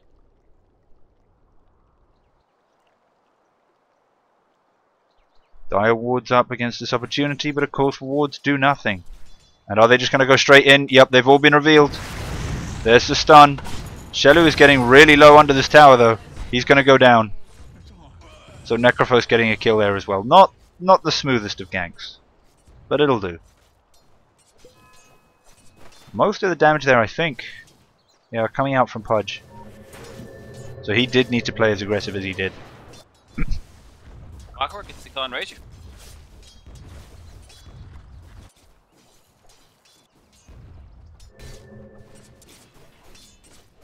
My gosh, missed that one completely. Meanwhile, down on the bot lane, sorry, I was just trying to catch up on what happened there, and everyone was just walking away, slightly richer and slightly fatter. Yeah, I think it's a Skyrath slow into Battery Assault into Cog. These are pretty nice. Shut up. So how does Timbersaw do against this tri lane? I would have thought fairly well. Well, it's a dual lane right now, I suppose. Yeah, basically dual lanes for both teams. Moment. I am hoping that Skyrath makes his way down there, because that silence will be really useful. Yeah. They're looking to push? I think that's a mistake. Ogre waiting in the trees there, Divinal. I don't think that Team Arena know about him right now. Do you think this PA should go for the Battle Fury build or the Vlad's build? Just having a quick look around. Honestly, this game I kind of like the Battle Fury. And then she's got the option to just go and go farm in the jungle a little bit. And you never know, Clockwork might actually give him an opportunity to really go to town with it. What about you? I don't know, it's tough.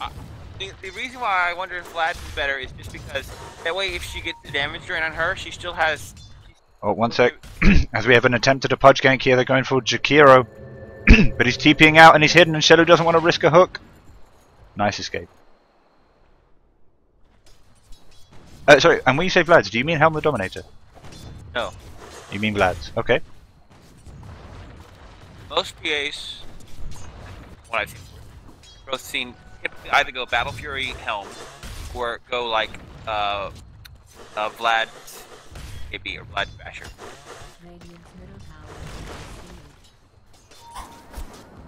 What? The former being more of a farming build, of course, and the latter being more of a fighting build. Necro is in trouble. Necro is in trouble. Shelu getting some damage on, he just needs one more hook. 5 seconds. Used it earlier. And he was being brought way too low there. And actually, it's a good call if Necro... In fact, Necro does have his ult. This is a dead Pudge. He's gonna need to go up to him. He doesn't have the... He has to be at a level 1 ult. You gotta be at like a quarter health or so to get a good kill. Well, he was. He's just bombed his bombed all his bottle charges, and Necro narrowly avoiding another attempt to gank him there as the Radiant supports rotate in. Now Razor alone, he's in trouble. Battery assault. Being Battery brought assault? fairly low. Whoa, very late battery assault. He had a lot of time there, which could have been Yeah. just perfect free damage. Oh, well, more importantly, could have gotten the cogs on, but Yeah. never got. Not sure what happened there. Just got to say, battery assault. Actually, the damage is ridiculous if you can land all of them on one target. The damage at More or level less 1 was is able to. ridiculous. See, 55, he's level 3 now. 55 damage. 10.5 seconds. 0.7. About 15. Yeah, About 15. Yeah, 15. That's 15 times 55. Yeah, wow, that's a ton of damage. Holy Yeah, crap. that's 750 damage. If you can get it on one person. Whoa. Yeah, it's nuts. I didn't know it was that much damage. It's crazy damage. And obviously mini stuns, so you can't be TPing out of there, or you know, some heroes can't even cast I don't abilities. know why you didn't pop it there, but that was a guarantee.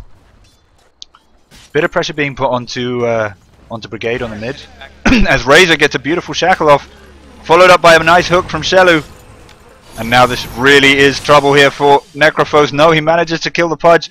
He's bottling up, and he's only got Shadow Shaman right clicks to worry about. Beautiful comeback there from Brigade. Beautiful, beautiful play. How much? He'll get a couple last hit here, and then back to health and mana. That was huge. And actually, but 400 more damage being done by the Senseye team, unable to kill Necro. Necro is pretty tanky early on, even into the mid game. He only starts really falling off there pretty late. Basically, tends to build relatively tanky items, bags. PA is getting effective free farm here in this aggressive tri lane. Obviously, with the rotations we've had going on, it is effectively a safe lane for her, I think. Timbersaw not able to do a huge amount. And Razor's been alone. It's a very odd lane. Hmm. Really needs you to kill this creature. I mean... Oh, okay, here we go. Here we go. Clockwork wants to go around. He's going to get the cogs. I'm really surprised he wasn't spotted out there, but he wasn't. There are the cogs. There's the battery assault. Skywrath nuke coming down as well, and whatever works. I need to use that hug. That didn't work. Extra damage, extra stun maybe, but I'm with you. That was OTT. You can go someone else. DD Necro on the mid, securing farm. And I think we might see our first 1-1 of the day. Looking very good for... I think that they have a good team, and even though I think their scale's better, I think Senseye counters them a lot better in the mid game. This is why I don't understand the Pudge. He's not even roaming. He's a farming Pudge. He's going to grow up to be a big, strong boy. Farming Pudge strong. Some action going down on bot lane as PA brought so low by just a single plasma field. Oh, and hit the chakram as well. Kane's going to go for it. Does get caught out on the ice path though. Going to keep taking damage from Kim Kardashian. That's never going to stop sounding strange to me. And now below half health as he tries to make his way out. There's a TP coming. They're just going to try and nuke him down, and they manage to. Showmeister, beautiful play there. Let's have a quick look. Who got the most damage in? Much. Too deep. That was actually Jagiro. Stab that tower, yeah. Yeah, they weren't quite ready.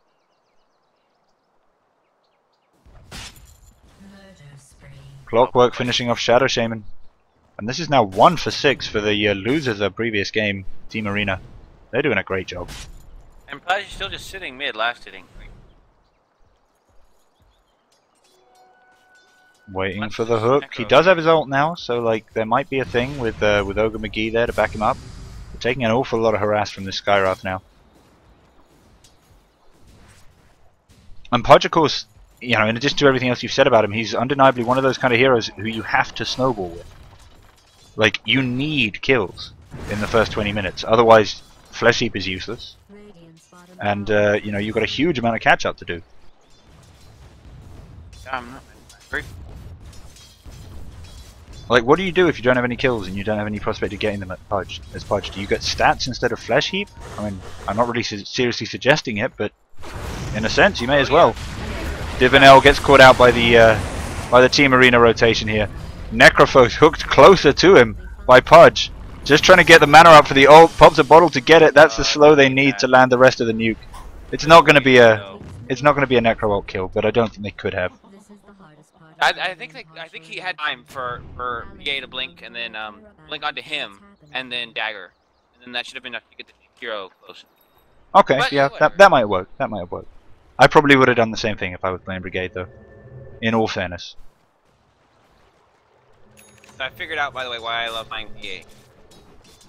I got it. Yeah. I like playing PA for the same reason that I like playing Ricky, and that's because you have an ability that allows you to blink onto the target that you want to attack and automatically attack you. Big push going on here. Bottomus, whatever works, pops his ult. Kane is doing a really big dive again on this TA. Brings her so close. Just needs one chakram, not even the pass back, but finished off by Nutcracker with a beautiful hook. And whatever works now, being caught way out of position, locked into cogs between the towers on the bot lane, and finished off by PA with a quick dagger toss. Now she is going to have to run back on basically no health, but you know, Senseye are playing like they're 10-2 ahead. This is a stop. This is not close. It's not like the kills are inaccurate. But I mean, you got to admit, this is actually surprising in the sense of like Sensei are playing like the game was going the other way around. Yeah, no, I agree. This should be a kill on Kim Kardashian. Shelu not in communication with his team though, and Showmeister just charges in and murders that Shadow Shaman. And now going to start having a go at Pudge. Kim Kardashian with an ice pass, save himself, finished off by whatever works with the plasma field, but Showmeister still working on the Pudge and just going to right click him down, backing away from the Razor. Doesn't want to get anywhere close to that damage drain, that plasma field. Here's what doesn't make sense. They pick Pudge, okay, and then they leave Razor alone against Clockwork and rotate the supports in to gank the Necro. That's not how you play Pudge, though. The whole point that Pudge is the one that rotates and gets kills, right? I mean, that's my understanding of the guy. Yeah, he's not one of my big heroes.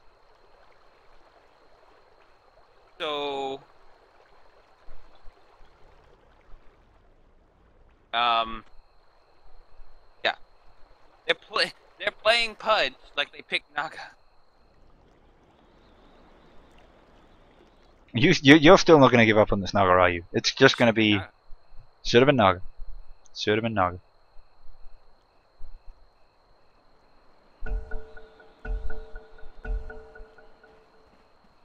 And the push is real as we move up onto the mid lane here. Brigade getting some damage down on this ogre. Alright.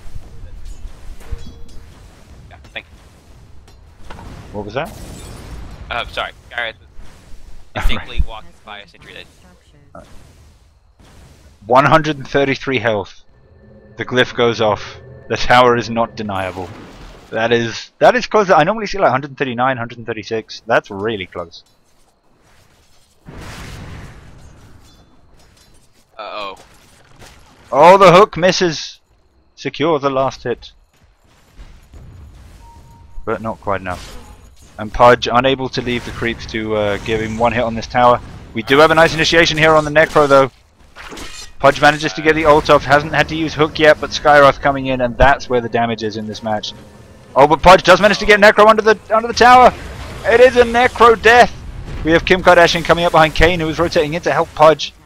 Nutcracker comes in. There's a hook. He just needs to get the... Nope, not going to happen. I don't know why there wasn't a cogs there. There was really a lot of opportunity for one. And just the health drain on the cogs themselves, without anything else landing, would have killed that... killed some of the enemy heroes there. Shadow Shaman playing a juking game. Not going to win it. But did hold up the enemy team for a while. Didn't walk away. He needed to just... Yeah, got the bottom tower during all that. But that was picks were made by the arena.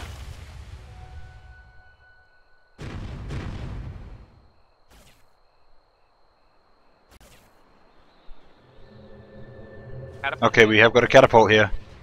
There you go. The tower is deniable, and they definitely know about it because they've been trying to deny it for ages. While it was on 180, sorry, 330 health. What the hell am I talking about? 133 health.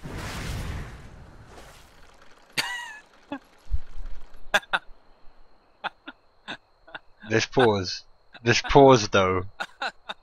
What a pause! This pause though. No, Timbersaw, will he deny middle tower?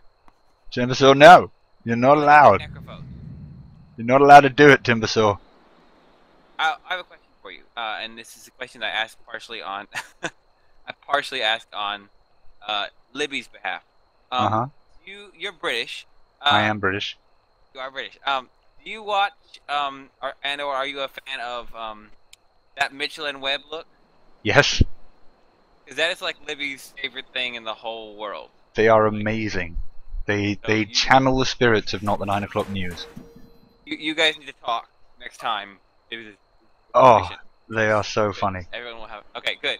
So do you know the Adventures of Sir Digby Chicken Caesar? Yes. That's what this moment reminds me of. Like at the end, the what has happened? Will Timbers on another tower? Will Pudge get the hook on that? Kind of one of those. Oh yeah. Well, for anybody who doesn't watch the Mitchell and Webb look, go watch it because then you'll understand this. And you're right, it really is. It was funny, I promise. I'm not just being ridiculous. It really is. That's very funny. That is. Yeah. At the moment, I'm just spectator viewing Timbersaw, he's really intent on this tower. Like he's gonna get it. He's really intent. He's like, oh yeah, I can see you. I know what button I need to press. The tower is also denying a slightly tower shocked. Experience Timbersaw because your right click is so like nothing that like when you try to you got to call out. Rumble Duke, am I hooking? Oh god, let's have a look. Where's Pudge? He's hooking him. He should get him. I can't see because of fog. I'm not going to say anything. Oh! That was actually really close. I didn't want to say anything before then, but wow, that was close. I thought he was gonna get him. I thought he had it. I thought he had him as well. Yeah. The intricacies of Pudge, I guess. Did he move or? No, I don't think so. I think it was just really fine angling. That was close. That was very close. No doubt on that. No doubt on that. It looked perfect on my screen. Oh, also you have to remember that when Pudge hooks across river, the angle is not what it looks like. I read a thing about this. Oh yeah? That's what that was. It's not. The angle is the change of elevation changes the angle of the hook, and it doesn't look like what it's supposed to be. That's interesting. We need to play more 1v1 casters versus bulky Pudge wars. That's what needs to happen. Like yesterday. We don't need to do that. I disagree. That was educational. You can't be angry at education, David. We did a pretty good job, all things considered. I'll say that. I got some kills. I actually hooked some people. Holy crap. Like 2 people. Seems like Senseye want to be aggressive here on Kim Kardashian. Unfortunately, everything misses. So that's over fairly quickly, actually. Showmeister has come up top here now. Nutcracker's still waiting in the jungle there, looking for the hook in. Senseye look like this game. Nutcracker was spotted out by that obs. He wishes he weren't, but he were.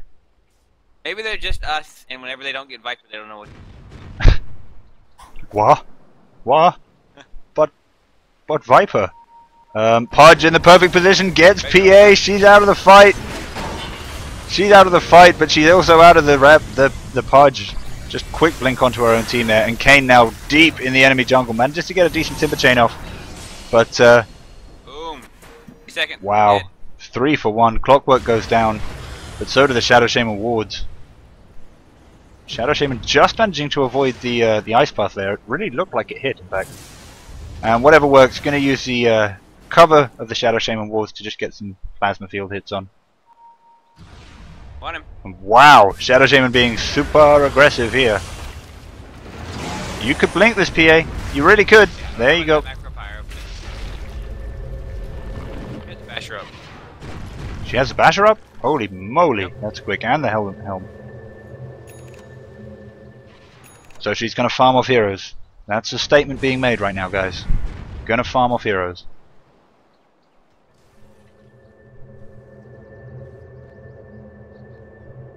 I know there are several abilities and things that can make it movement cannot be slowed.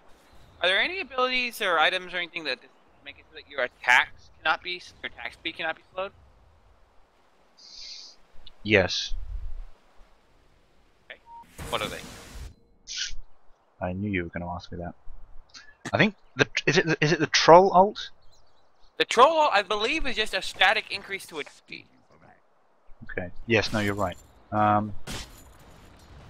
Ursa's attack speed. Is there a max attack speed? Yes. What gives you that? Because what it'll be if something says it gives you max attack speed. Ursa, I believe. That'll be it. Okay. Because if it gives you max attack speed, then it doesn't matter if your attack speed is slowed. You are given. Overpower gives. But okay. Question laid down. We'll come back to this. Oh, and he gets the hook, but unfortunately, Clockwork has a hook of his own for Pudge, and Necro gets the kill with the ult. That was beautiful response from Nutcracker there, and they're going to use this to get the. Not the tier 1 mid. Tier 1 mid's down. They're going to use this to have a bit of space and have a bit of fun. Get some dewarding done. Practice hitting uphill. Possibly. Overpower. Oh, they're going to rotate in here and they're going to catch out Timbersaw. It's going to be really hot. Oh, they get the silence. They get the ice path. The Skywrath ult blocks off the escape perfectly. Razor uses leash on the Skywrath of all people. It's not going to be the right person. Nutcracker with a blade mail is enough to finish him off. And now they've got some damage down on the tier 2 mid. They might lose this tier 1 bottom to Shadow Shaman, but a tier 2 is worth. Yeah, tier 1's going down.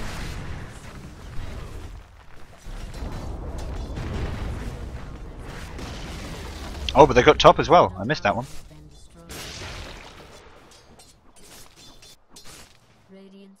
So the rotation is now moving on to top, and they actually might get 2 tier 2s here. Were you expecting this, Davide? 2 tier 2s? Sorry? They can basically do anything they want there. There's not a huge amount to stop them here. Oh, and a very bold TP coming out here from Razor. Don't know what that was about. Pops the blade mail. Not going to be enough to kill this PA though. Nutcracker being brought really low. Just wanted to get the cogs off and does. The Timbersaw is finished off for his trouble. The Basher onto Shello is going to be enough. And that's a tier 2 down. With another massive trade in favor of Senseye, in favor of Team Arena, sorry. And it looks like... Nope, those weren't buybacks. That's just the goddamn Necro ult. 70 seconds until Pudge comes back. That is the most ridiculous thing in the world. I'm sorry. 30 seconds. 30. That's madness.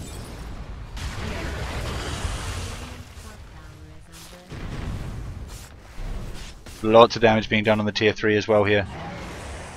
Let alone the fact that we've got macro fire, we've got liquid fire. But nope, Dire are happy to just back out from this. They know they don't have their Clockwork. He's a great part of how they counter the Pudge.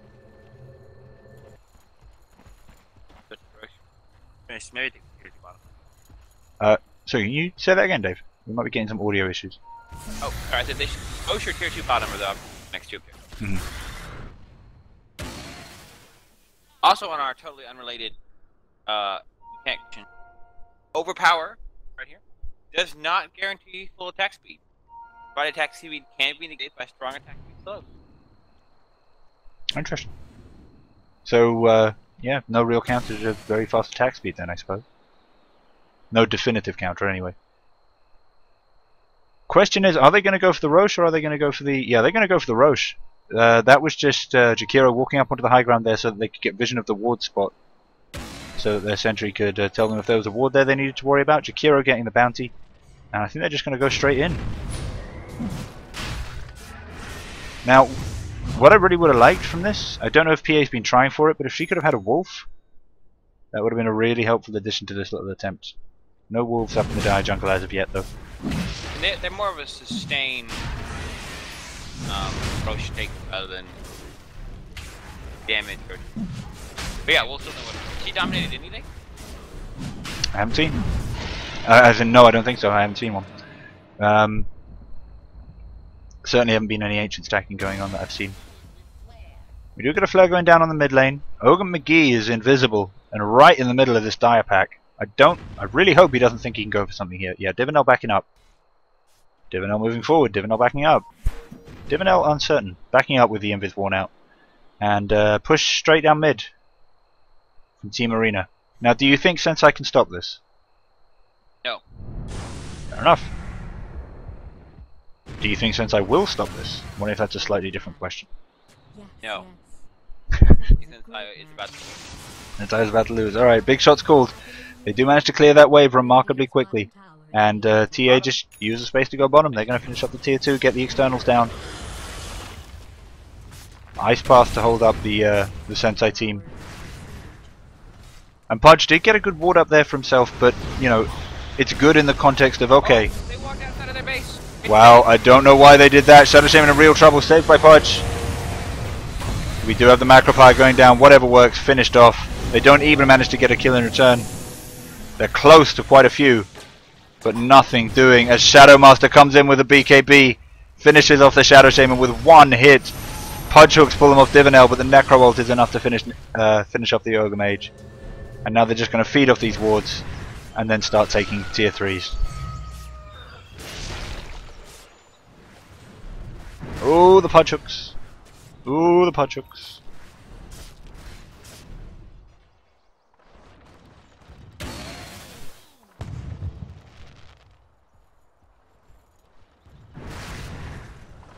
Shadow is sitting there. I mean, he really wants to land one on the clockwork, but with the Necro heals coming out, all of the kills that he would have had a second ago, now everyone's on full health, basically.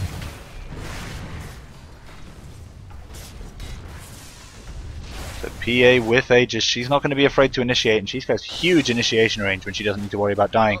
There's the hook, but she can just immediately blink out, and she does have Aegis. She can head back in here. Yep, blinks in straight onto whatever works. The shackle is down. The Aegis is blown, but she'll be coming straight back up. Brigade tanking up a lot of the tower damage here, throwing out heals for his team. PA is back in the business. And the first tier 3 of the game is down. Nice Yule's Ice Path there from Jakiro. One big crit from PA finishes off Timbersaw. That's how you kill someone with reactive armor. 700 damage crits. Mwahaha. Necro ult going down, not quite enough damage for the Shadow Shaman though, and Necro is finished off. Shadow Shaman does not mean you kill them faster with your ult. And GG comes out from Kane. Indeed. And GG indeed, TA happy to call that one. Their win, much more dramatic. Whew. Well, wow. I think we're done for the day. Indeed.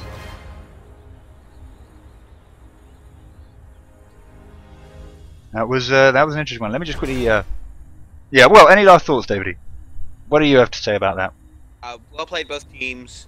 I think Team Arena had an interesting draft and had a draft that countered TA pretty well, but they didn't play it right. I think the Pudge play, the Pudge pick and the Pudge play was bad. Yeah, I really didn't get the Pudge pick. It didn't seem to be hugely what you really wanted to deal with. I mean, he's just not a great hero anymore, to be honest, but They yeah. were winning that aggro try, and they left Razor, Razor, that's what I would mainly say about these last 2 games. Razor is not an off lane. Stop acting like Razor is an off lane. Razor legit offlane. No, I'm with you on that. The supports were ganking on a Pudge. This is the point you made earlier, but the rotations were just they weren't just not good. They were actively bad because if anything, it slowed down the Pudge's XP. The supports weren't able to get anything from their time in that lane. Razor was exposed. It actually worked against them, the rotations they were trying to do. But well played to both teams, as you say. And I think 1-1 is a fair ending to the day. But yeah, thanks everybody for tuning in. Please do follow, subscribe. Helps me do what I'm doing. And there'll be more of this kind of stuff coming up next weekend. And of course, thank you very much, David. Alright, well, chat to you guys soon. Have good games.